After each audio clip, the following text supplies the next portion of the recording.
الله وبركاته. الله أكبر الله أكبر الله أكبر الله أكبر أشهد أن لا إله إلا الله أشهد أن لا إله إلا الله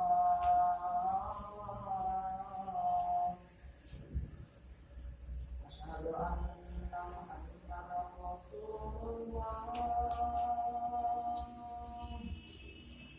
أشهد أن محمدا رسول الله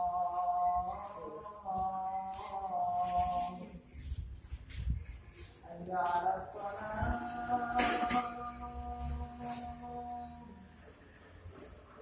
حي على الصلاة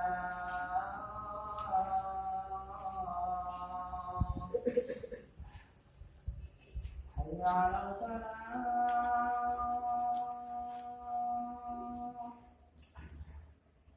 حي على الفلاح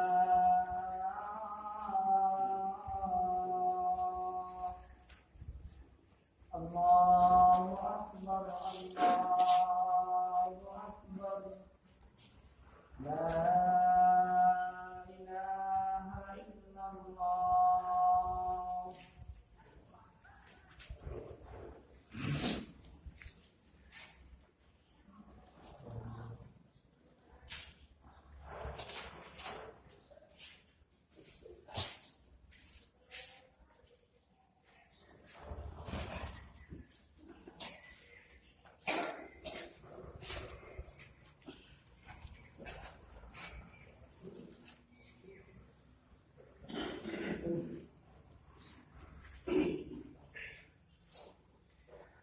إن الحمد لله نحمده ونستعينه ونستغفره ونؤمن به ونتوكل عليه ونعوذ بالله من شرور أنفسنا ومن سيئات أعمالنا من يهده الله فلا مضل له ومن يضلل فلا هادي له وأشهد أن لا إله إلا الله وحده لا شريك له وأشهد أن محمدا عبده ورسوله أرسله بالحق بشيرا ونذيرا وداعيا إلى الله بإذنه وسراجا منيرا من يطع الله ورسوله فقد رشد ومن يعص الله ورسوله فإنه لا يضر إلا نفسه ولا يضر الله شيئا. أما بعد فأعوذ بالله من الشيطان الرجيم. بسم الله الرحمن الرحيم. يا أيها الناس اعبدوا ربكم الذي خلقكم والذين من قبلكم لعلكم تتقون. الذي جعل لكم الأرض فراشا والسماء بناء وأنزل من السماء ماء فأخرج به من الثمرات رزقا لكم فلا تجعلوا لله أندادا أبدا وأنتم تعلمون. عن أبي هريرة رضي الله تعالى عنه قال قال رسول الله صلى الله عليه وسلم أرأيتم لو أن نهرا بباب أحدكم يغتسل فيه كل يوم خمسا هل يبقى من دونه شيء؟ قال لا. قالوا لا. قال فذلك مثل الصلوات الخمس يمحو الله بهن الخطايا. متفق عليه. আলহামদুলিল্লাহ, সমস্ত প্রশংসা যাবতীয় গুণগান মহান আল্লাহ সুবহানাহু ওয়া তাআলার জন্য, যার অনুগ্রহে এবং অশেষ মেহেরবানিতে আমরা আজকে জামে মসজিদে সঠিক সময়ে কিছু মানুষ সমবেত হতে পেরেছি। রব্বুল আলামিন আমাদেরকে এই সুযোগটুকু করে দিলেন, দয়া করে মেহেরবানি করে আমাদের প্রতি এই অনুগ্রহটুকু করলেন। রব্বুল আলামিনের কৃতজ্ঞতা এবং শুকরিয়া জানাচ্ছি, আলহামদুলিল্লাহ। অতঃপর অসংখ্য অগণিত অজস্র সালাত ও সালাম শান্তির ধারা বর্ষিত হোক আমাদের প্রিয় নবী, বিশ্ব নবী, সর্বশেষ ও সর্বশ্রেষ্ঠ নবী নবী মুহাম্মদুর রাসূলুল্লাহ সাল্লাল্লাহু আলাইহি ওয়াসাল্লামের প্রতি।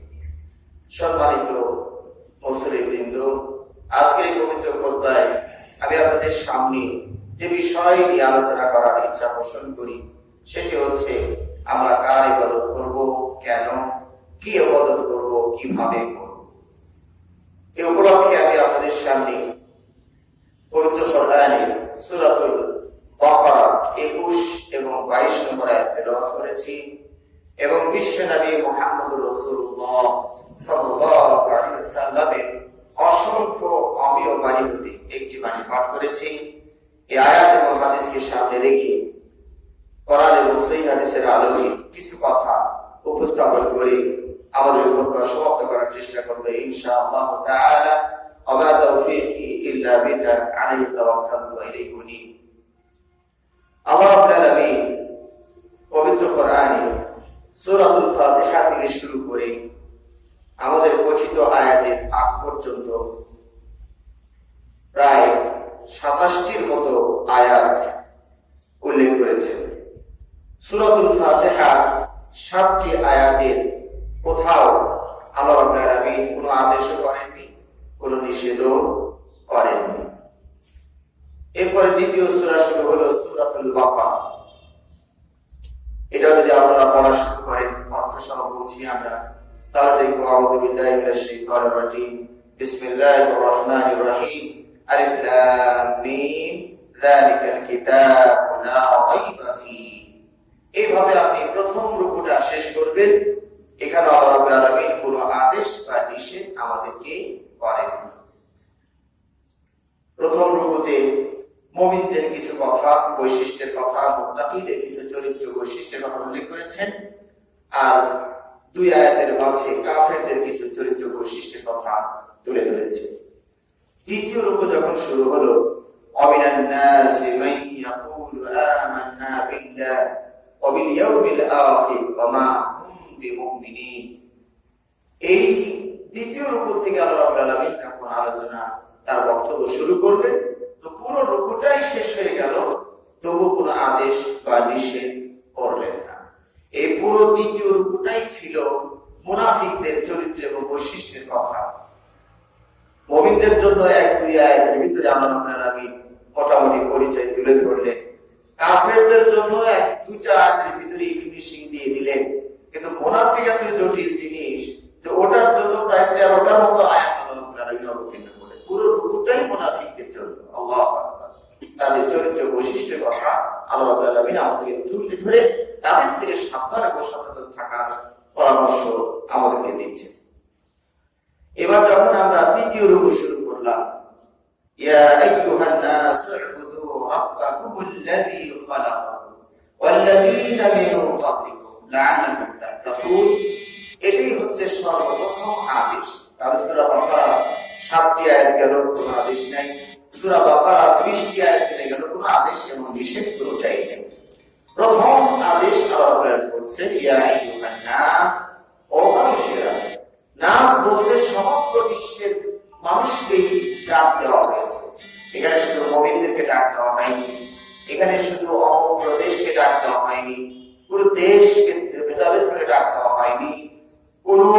মানুষের রং, কালার, বর্ণ ইত্যাদির দিকে উদ্দেশ্য বা পার্থক্য করে ডাক দেওয়া হয় নাই। মানুষ বলতে যাকে বোঝায় আল্লাহ রাব্বুল আলামিন তাদেরকে ডাকতে বলছেন, ইয়া আইয়ুহান নাস, ও মানুষেরা। আল্লাহ রাব্বুল আলামিনের ডাকটা সারা বিশ্বের সকল মানুষের জন্য। হিন্দু, খ্রিস্টান, বৌদ্ধ, মানে এরকম যত মানুষ আছে সবার জন্য আল্লাহ রাব্বুল আলামিনের আহ্বান এবং এই নির্দেশ, ইয়া আইয়ুহান নাস, ও মানুষেরা, উ'বুদু রাব্বাকুম, তোমরা তোমাদের রবের ইবাদত করো। তো ইবাদত শব্দটার অর্থ কি? ইবাদত মানে কি? ইবাদতের যদি সাধারণ মানুষকে বোঝানোর জন্য বলি, তাহলে আমরা এভাবে বলতে পারি যে তার কথা মতো চলা। তার রাষ্ট্রে আমরা খাই, তার রাষ্ট্রে আমরা বসবাস করি, তার রাষ্ট্রে আমরা সবকিছু সুযোগ সুবিধা ভোগ করি, সুতরাং তার কথা মতো আমাকে চলা। এটা হলো ইবাদতের একটা সাবলীল, সাধারণ মানুষের বোধগম্য হয়, একটা সহজ ভাষায় বলা যেতে পারে। কিন্তু ইবাদতের শাব্দিক এবং পারিভাষিক অর্থ আছে। ইবাদতের শাব্দিক অর্থ হচ্ছে, আরবি দিয়ে বলা হয় আত-তাযাল্লুলু ওয়াল খুদু'উ, আত-তাযাল্লুলু ওয়াল খুদু'উ, বিনয় নম্রতা প্রকাশ করা। তাহলে ইবাদতের শাব্দিক অর্থ হলো কি?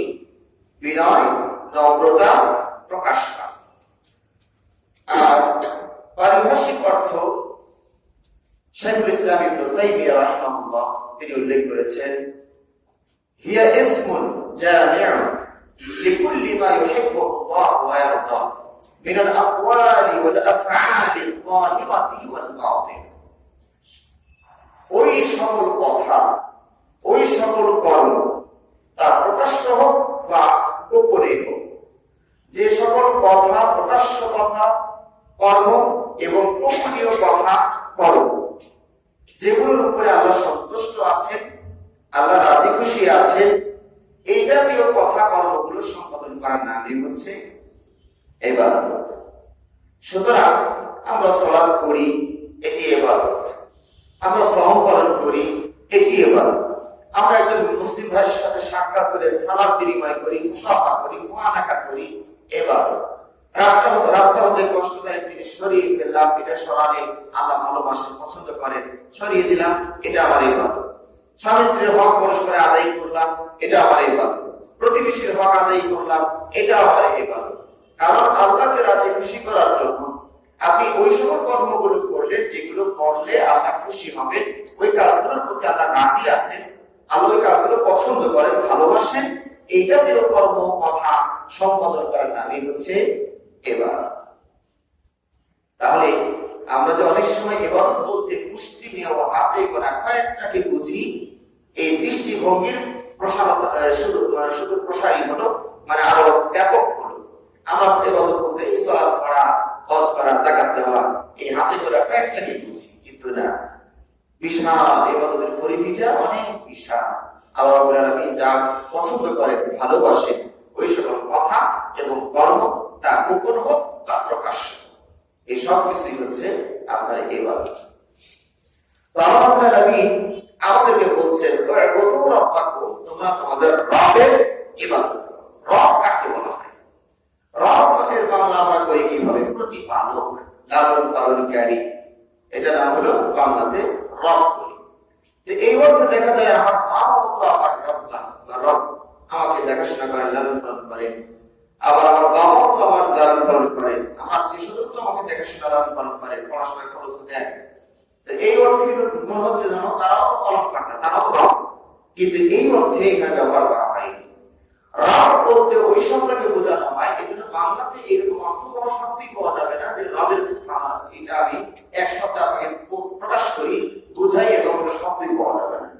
রব বলতে ওই শব্দকে বোঝায় যা ক্ষুদ্র থেকে বৃহত্তর, মানে একদম ফার্স্ট অবস্থা থেকে লাস্ট অবস্থা পর্যন্ত নিয়ে যেতে যতগুলো স্তর অতিক্রম করতে হয়, এই প্রতিটি স্তরে যিনি যথা উপযুক্ত পরিচর্যা করছেন, লালন পালন করছেন, তিনি হলেন রব। ইনশাউ শাইআন ফাশাইআন ইলা হাদ্দিল কামাল, আরবিতে বলা হয় ইনশাউ শাইআন ফাশাইআন ইলা হাদ্দিল কামাল। কোন বস্তুকে তার শুরু লগ্ন থেকে তার পূর্ণতায় পৌঁছিয়ে দিতে পারেন তিনি। পলে পলে ধাপে ধাপে যেমন যেমন তার ব্যবস্থাপনা দরকার ওইভাবে ব্যবস্থাপনা তিনি দিয়ে থাকেন, তিনি হলেন রব।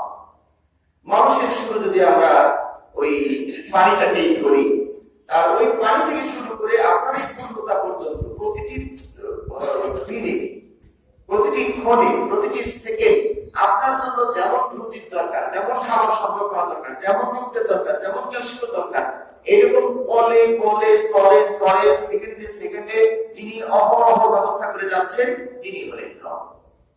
এই গুণটা কোন সৃষ্টির নাই। ডাক্তার কাছে গেলে মেডিসিনের পরীক্ষা করে এইরকম এই ওষুধ উনি পরিচালনা করলেন কখন? একটা সীমিত সময়ের ভিতরে ডাক্তার ওষুধ দিয়ে দিলেন, এখন এটার কাজ একই করাবে।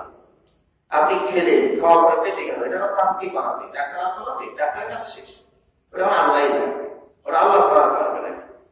তো এই হচ্ছে রব, যিনি আমাদেরকে শুরু লগ্ন থেকে, সূচনা লগ্ন থেকে পূর্ণতা পর্যন্ত প্রতিটি ক্ষণে ক্ষণে যিনি যেমন ব্যবস্থাপনার দরকার তেমন ব্যবস্থাপনা দিয়ে থাকেন, তিনি হচ্ছেন আমাদের রব।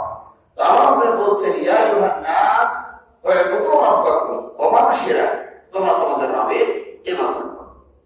সভাপতি প্রশ্ন হতে পারে যে কিছু পেতে হলে দিতে হয়, কিছু পেতে হলে দিতে হয়।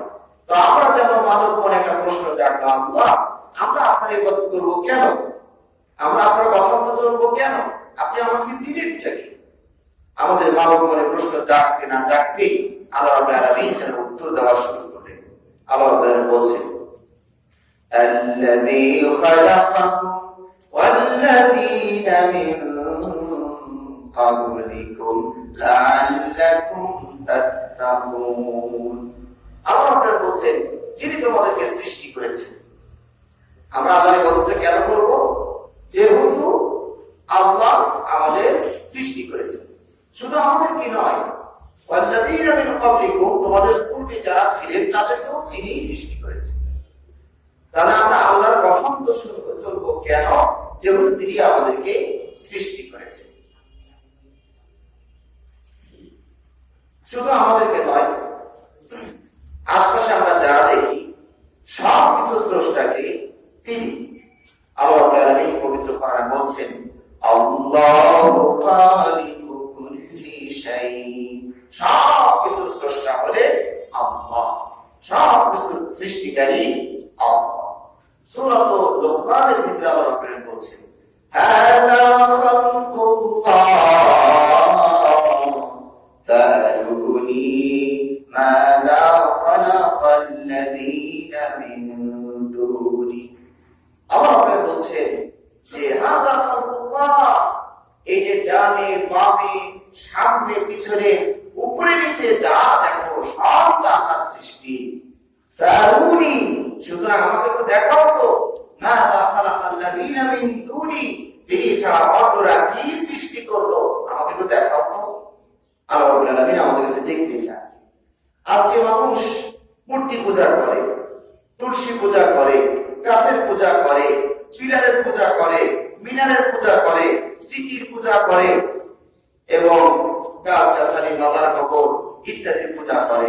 আল্লাহ আপনারা বলছেন, আম খুলিকু মিন গায়রি শাইইন আম হুমুল খালিকুন, তারা কি নিজেরাই সৃষ্টি হয়ে গেল, না তারা কি কোনো বিনা কারণে এমনি সৃষ্টি হয়ে গেল, না তারা নিজেরাই নিজেদেরকে সৃষ্টি করলো? কোনোটাই না, কোনোটাই না। এবং আল্লাহ রাব্বুল আলামিন এই সকল মানব জাতিকে আল্লাহ বাদ দিয়ে যাদের আরাধনা করা হয়, আল্লাহ রাব্বুল আলামিন বলছেন এরা এতই অথর্ব এবং এতই অক্ষম যে এদের গায়ে যেটা মাসি পড়ে সেটা তাড়ানোর ক্ষমতা তাদের নেই। সেই মানবদেরকে মানুষ ইবাদত বন্দেগী করে। তাহলে ইবাদতটা আসলে কার হবে? ইবাদতটা হবে যিনি সৃষ্টি করেছে তার। এই সব কিছু যিনি সৃষ্টি করেছেন ইবাদতটা হবে তার। পৃথিবীতে কোন মানুষ পাওয়া যাবে না যে তিনি দাবি করেছেন জমিটা আমি সৃষ্টি করেছি। কোন মামলায় কোন আদালতে কেস হয়নি যে এটা, শুনেছি আমেরিকাতে নাকি একটা মামলা হয়েছে যে সূর্যটা কার, মামলাটার পক্ষে বিপক্ষে রায় আসছে যে এটা নাকি অমুকে, বুঝলাম অমুকে, সৃষ্টি করেছে কে? ও তো মালিক, বুঝলাম, তো সৃষ্টি কত বিশ্বের মালিক। তার যদি পারে তার আর একটা সূর্য তৈরি করুক, ওটা ওকে দিলাম, আর একটা তৈরি করুক, করে ওর ভাইকে দিক, তাকে পারবে? তো এই পৃথিবীতে দেখুন, আকাশ পাতাল জমি যা আছে, কোন আদালতের কেসটাও হয় না যে সূর্যটা, এই পৃথিবীটা আমার, জমিটা আমার, আমি যে সৃষ্টি করেছি, শুধু এটা মানি আমি, আমার দখল দিচ্ছেন, আমাকে দখল নিয়ে দিন, মানে দাবি করার মতো সৃষ্টি পৃথিবীতে নাই। রায়টা তার পক্ষে না বিপক্ষে দাবিটা পরের কথা, দাবিটা করার মতো কোন সৃষ্টি পৃথিবীতে নাই। আর আল্লাহ আলামিন হচ্ছেন সব কিছু স্রষ্টা। আমাদের সামনে মানুষ যা কিছু তৈরি করেছে, এটাকে আসলে সৃষ্টি বলা হয় না, এটাকে বলা হয় আবিষ্কার। মানে আরবির ভাষাটার মধ্যে যে মাধুরতা আছে, অল্পতে অনেক বিশাল কিছু বোঝানো যায়, এটা বাংলাতে অনেক সময় আমরা পাবো না। আমরা খানের মানে স্রষ্টা বলি, সৃষ্টিকারী বলি। আর সৃষ্টিকারী কাকে বলা হয়? সৃষ্টিকারী বা স্রষ্টা বলা হয় সেই সত্তাকে যিনি পূর্ব নমুনা ছাড়া কিছু তৈরি করতে পারেন, যিনি কোনো কিছু সাহায্য সহযোগিতা ছাড়াই কিছু তৈরি করতে পারেন, তিনি হলেন সৃষ্টিকারী, তিনি হলেন স্রষ্টা। মনে করুন আল্লাহ রাব্বুল আলামিন জমি সৃষ্টি করলেন, বিষয়টা এমন ছিল না এরকম একটা জমির ট্যাঙ্কের বাদে একটা ছিল, তো আল্লাহ দেখে নকল করে এটা একটা বানিয়ে দিলেন, ওই মডেলটা দেখে এই একটা মডেল তৈরি করলেন। বিষয়টা এরকম ছিল না। আসমানটা এরকম করে একটা মডেল, এরকম ছোটখাটো একটা দেখেছিলেন, দেখে আল্লাহর ক্ষমতা ছিল, বড় করে একটা বানিয়ে দিলেন, এরকম নয়। আবার এমন কেউ নয় যে আল্লাহ রাব্বুল আলামিন জমি সৃষ্টি করতে চাইলেন, তো কোন দোকানে গিয়ে বললেন 2 কেজি সার আর 3 কেজি ফসফরাস দাও, আমি আমার বান্দাদের থাকার দুইটা জায়গা দিব, তো ব্যবস্থাপনা করা আছে। এরকম কারো কাছে গিয়ে মাল মশলা আল্লাহ রাব্বুল আলামিন কিনে আল্লাহ রাব্বুল আলামিন শুধু বললেন কোন ফায়াকুন, হও জমি, আমি তোমাকে এই বৈশিষ্ট্য হতে বলি, তুমি এইভাবে হয়ে যাও। আল্লাহু আকবার। মুহূর্তের ভিতরে টান সাকার হয়ে গেলে জমি তৈরি হয়ে গেল। পানি, তোমাকে আমি এই বৈশিষ্ট্য হতে বলি। আল্লাহ পানিটা কমা, এটা লাগবে, ওটা লাগবে, দেখ থেকে দিবেন না, কোনো সুযোগ নেই, তাহলে এরকম হতে বলে তুমি হয়ে যাও। আল্লাহু আকবার। তিনি হলেন স্রষ্টা, তিনি হলেন সৃষ্টিকারী। আর মানুষ যেটা তৈরি করে, মানুষ যেটা আবিষ্কার করে, সেটা হচ্ছে পূর্ব নমুনাকে ফলো করে। অর্থাৎ মানুষ আল্লাহ প্রদত্ত মূল পদার্থকে নিয়ে হেরফের করে, মাইনাস প্লাস করে আর একটা রূপে নিয়ে যায়, এটাকে আবিষ্কার বলা হয়, এটাকে সৃষ্টি বলা হয় না। উদাহরণস্বরূপ আমরা আপনাদেরকে বলতে পারি, এই যে আমাদের হাতে মোবাইলটা আছে, আমরা যদি বলি এটার স্রষ্টাকে, অনেকে হয়তো বলবেন যে এটা স্যামসাং কোম্পানি বা স্যামসাং কোম্পানি, এরাই তো বানাইছে, তাহলে এটার স্রষ্টা কি তারা ওরা? তাহলে আমি যে আকীদা বললাম, তাওহীদ শিখলাম যে আমার স্রষ্টা সবকিছু স্রষ্টা আল্লাহ, কিন্তু মোবাইলের স্রষ্টাটা দেখি আমার আরেকজন হয়, টুপির স্রষ্টা আরেকজন হয়, জামা কাপড়ের স্রষ্টা আবার ট্রেইলার হয়, বিপদই হয়ে গেল। আসলে এরা স্রষ্টা নয়, এরা আবিষ্কার, রূপকার, এরা রূপকার, রূপ দেয় শুধু। তো মূল মশলাটা আসলে আল্লাহ, মূল পদার্থটা আসলে কার? আল্লাহ। যেমন ধরুন আমি যে জামাটা পরেছি, এই জামাটা কি ছিল? কাপড় ছিল। কাপড়টা কি ছিল? সুতা ছিল। সুতাটা কি ছিল? তুলা ছিল। তুলাটা কার? তুলাটা কে তৈরি করে? গার্মেন্টসের তৈরি হয়। গার্মেন্টসের তুলাটা ওইটার আবার মূল প্রজেক্ট, দেখবেন যে ওই আবার গাছ হবে, একটা গাছে একটা তুলা তুলেছে, ওই গাছটাকে তৈরি করে, তার মূল বন্ধ মশলাটা কার? আল্লাহ। অনুরূপ ভাবে আমাদের মোবাইল গুলোতে প্লাস্টিক ব্যবহার করা হয়েছে। এই প্লাস্টিকটা কি জিনিস? একটা গাছের আঠা, একটা গাছের আঠা, সেই আঠা থেকে প্লাস্টিকটা তৈরি করা হয়েছে। তো এই আঠাটা কার? আল্লাহ। ওই গাছটা কার? আল্লাহ। ওটা স্রষ্টা আল্লাহ, ওখানে মানুষের কোনো হাত কাজ নেই।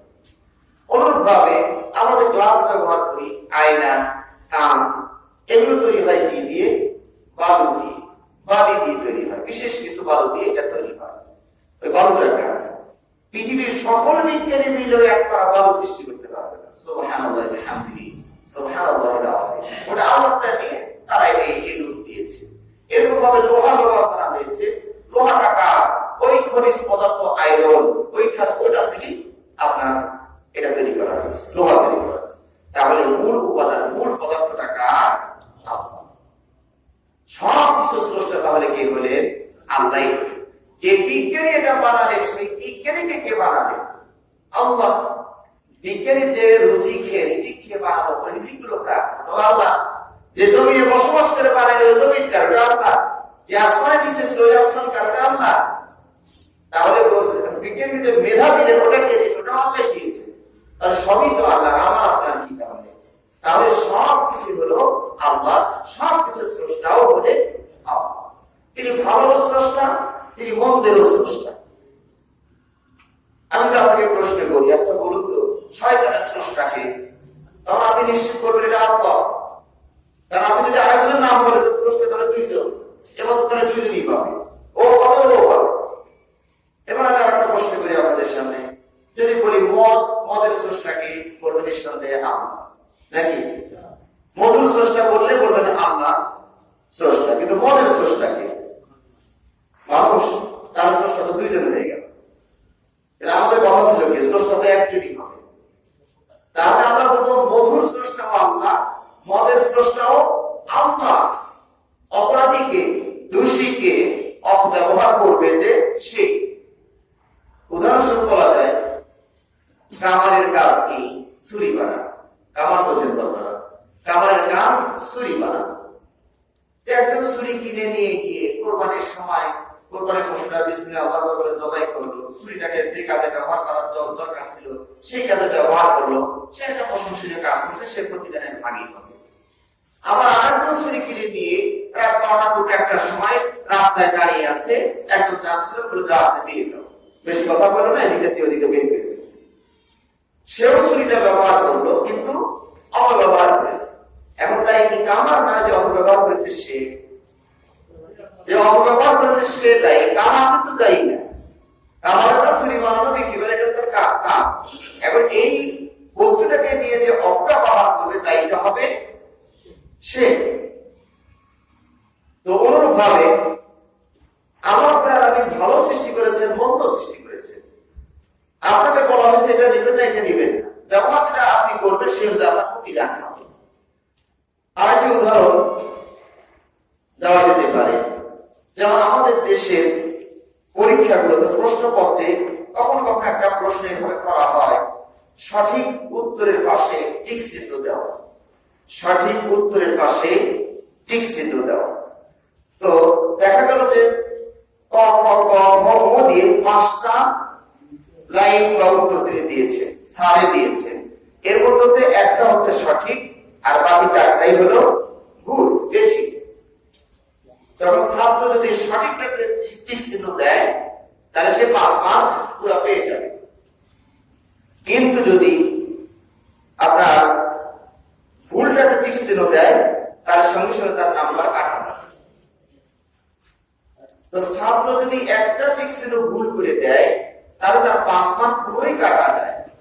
কিন্তু যে স্যার এর মধ্যে প্রশ্নটা 7টা ভুল দিল তার কয় মার্ক কাটা দেওয়ার কথা?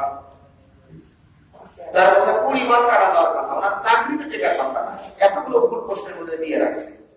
কিন্তু আমরা কি এটাকে এইভাবে বিবেচনা করি?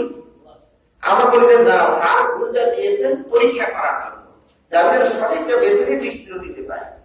তো আল্লাহ রাব্বুল আলামিন আমাদের জন্য সবই তিনি দিয়েছেন, প্রশ্ন তিনি করেছেন, মত তিনি দিলেন, মধু তিনি দিলেন, কাঁচাও তিনি দিলেন, বিরোধী তিনি দিলেন। এখন আমাদের টিক চিহ্ন দিয়ে বের করে দিতে সঠিক কোনটা, আমার জন্য কোনটা। তো আপনি মধুকে টিক চিহ্ন দিলেন, আপনি মাশাআল্লাহ পাস করেছেন। মধু টিক চিহ্ন দিয়েছেন, আপনি ভুল করেছেন। কারণ সৃষ্টিকারী আল্লাহ, এটা ঠিক আছে, কিন্তু ব্যবহার তিনি অপব্যবহার করবেন, তাই এটা তিনি হবেন।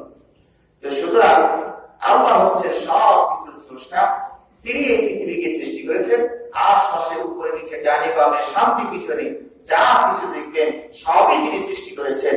এই জন্য আল্লাহ রাব্বুল আলামিন তার ইবাদত করতে বলার সাথে সাথে কারণ উল্লেখ করছেন, আমি কেন তোমাকে ইবাদত করতে বলি। হয়তো আপনারা বলতে পারেন যে আমার একেবারে নাস্তিকে বলেছিল তোমার স্রষ্টা কে? আমার স্রষ্টা আমার বাপ মা, আমার স্রষ্টা আমার বাপ। তো আমরা যদি তাকে জিজ্ঞেস করে তোমার বাবা মা তোমাকে তৈরি করলে কষ্টটা পেল কোথায়? কি দিয়ে তৈরি করলো? একটা পানি দিয়ে। ওই পানিটা শ্বাসটা থেকে তখন আবার দেখা যাবে যে মূল ওই আল্লাহর কাছে চলে যাবে, মূলটা আল্লাহর কাছে চলে যাবে। তো এই কথা আমি আরো পরে অন্যভাবে বুঝাবো, এই জন্য এই পয়েন্ট এখন আর এইভাবে ব্যাখ্যা যাচ্ছি না। তবে একটু হলে আপনারা বুঝলেন যে বাবা মা স্রষ্টা নয়, বাবা মা স্রষ্টা একটা হচ্ছে তারা প্রসেস মেশিন, আল্লাহ তৈরি করেছেন তাদের মাধ্যম দিয়ে, কিন্তু আপন স্রষ্টাটাকে আল্লাহ। আল্লাহ মানুষকে চার ভাবে সৃষ্টি করেছে, চার পদ্ধতিতে সৃষ্টি করেছে। একটি হচ্ছে সরাসরি মাটি থেকে, মূল উপাদানটা মাটি, তো সরাসরি মাটি থেকে তৈরি করে তাকে আদম আলাইহিস সালাতু ওয়াস সালাম। এজন্য আল্লাহ রাব্বুল আলামিন পবিত্র কোরআনে ঈসা আলাইহিস সালামের বর্ণনা যখন দিয়েছেন তখন বলেছেন ইন্না মাসালা ঈসা ইনদাল্লাহি কামাসালি আদম। ঈসা আলাইহিস সালামের দৃষ্টান্ত হলো আল্লাহর নিকটে আদমের মতো। খালাকাহু মিন তুরাব সুম্মা ক্বালা লাহু কুন ফায়াকুন। আদমকে মাটি দিয়ে সৃষ্টি করলেন এবং বলেন হওয়া হয়ে গেল। তাহলে প্রথম পদ্ধতিটা হচ্ছে সরাসরি মাটি থেকে। আর এই মাটি থেকে সৃষ্টি করার কারণে শয়তান সাজদাটা দেয়নি। শয়তানকে যখন বলা হলো মা মানাআকা আন তাসজুদা লিমা খালাকতু বিয়াদাইয়া, হে ইবলিস, আমি যাকে সৃষ্টি করলাম নিজ হাতে স্বহস্তে, তাকে সাজদা দিতে সম্মানসূচক সাজদা দিতে মানা করলো কিসের তোকে? তখন সে যুক্তি খাটাল, আনা খায়রুম মিনহু খালাকতানি মিন নার ওয়া খালাকতাহু মিন তিন। আমি হচ্ছে উত্তম, আমাকে সৃষ্টি করেছেন আগুন দিয়ে আর তাকে সৃষ্টি করেছেন মাটি দিয়ে। সে যুক্তি খাটালো। এই জন্য একজন মুহাদ্দিস সম্ভবত ইবনে সিরিন হবে, নামটা তো আমার একটু সন্দেহ, সম্ভবত ইবনে সিরিন হবে, তিনি বলেছেন এই যে যুক্তি খাটালো এটাকে কিয়াস বলা হয় আরবিতে। তো উনি বলেছেন আউয়ালু মান কাসা ইবলিস, সর্বপ্রথম কিয়াস করলো ইবলিসে, মানে কিয়াসের গোড়াপত্তরই হলো ইবলিসের মাধ্যমে। আল্লাহর কাছে যুক্তি চলে না, উনি স্রষ্টা, উনি যা বলেন তাই করতে হয়, কিন্তু সে সেখানে আল্লাহর নির্দেশটাকে অমান্য করার জন্য, ভুল প্রমাণিত করার জন্য কিসের আশ্রয় নিল? কিয়াসের আশ্রয় নিল, যুক্তির আশ্রয় নিল। সেটা হলো কি? খালাকতানি মিন নার, আমাকে সৃষ্টি করেছেন আগুন দিয়ে। আগুনের ধর্ম উপর দিকে যাওয়া, ওরে নিচে জ্বালাইলেও পুড়িয়ে যায়। আর ওকে বানিয়েছেন মাটি দিয়ে, মাটির ধর্ম নিচের দিকে যাওয়া, উপর থেকে ছেড়ে দিলেও নিচেই যাবে।